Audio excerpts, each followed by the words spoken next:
What's up, y'all? So I'm doing a quick little video about when you should maybe hire a professional, when you shouldn't. I like my shirt. And I'm saying this as in terms of, let's say, pest control. You got bed bugs, and you're like, at what point can I take care of these by myself? I can get products, I can do it myself. And at what point should I hire somebody? All right.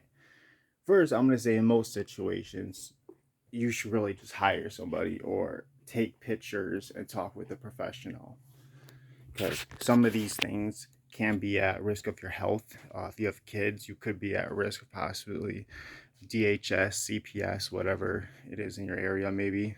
Um, so, just in general, I do think if you have German roaches, those are the typical, those are the really small roaches. Those are the ones that they infest. Once they're in your house, they do not leave. They start setting up shop in your kitchen, your bathroom, and then other areas as well.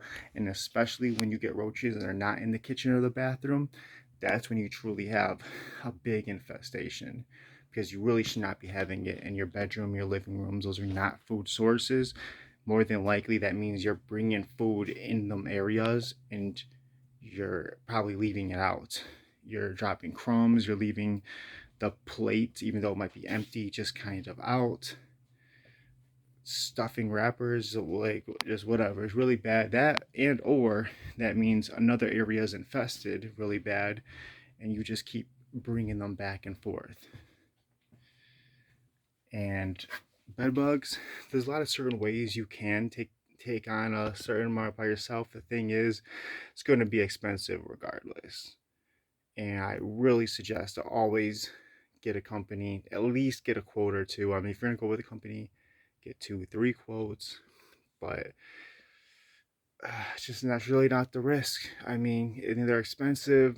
You can get rid of them, but if you don't know what you're doing, it's not like in a lot of places give you free quotes. I'm telling you, because you'll spend all this money and you'll buy these bombs, and the bombs might just push them more on the walls, more in the ceilings.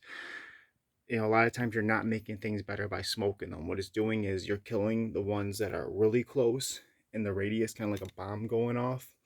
And the further it gets, maybe like you might have an impact of like push and something, a wave of something might hit them, but it might just put a little pep in their step.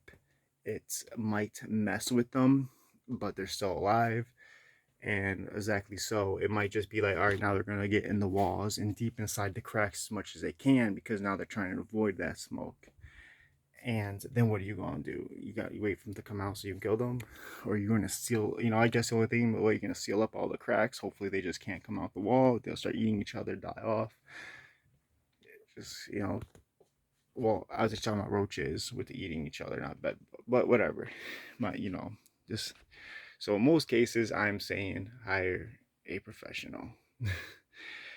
But there are certain things you can do, and that's why you need to do your research.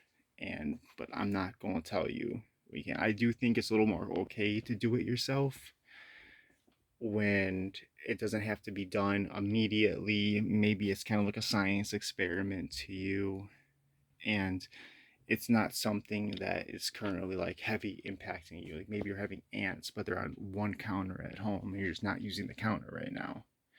And you're like, okay, I'm gonna work on it. I'm gonna get these baits for the ants. I can use Windex as a contact kill. The ammonia kills them.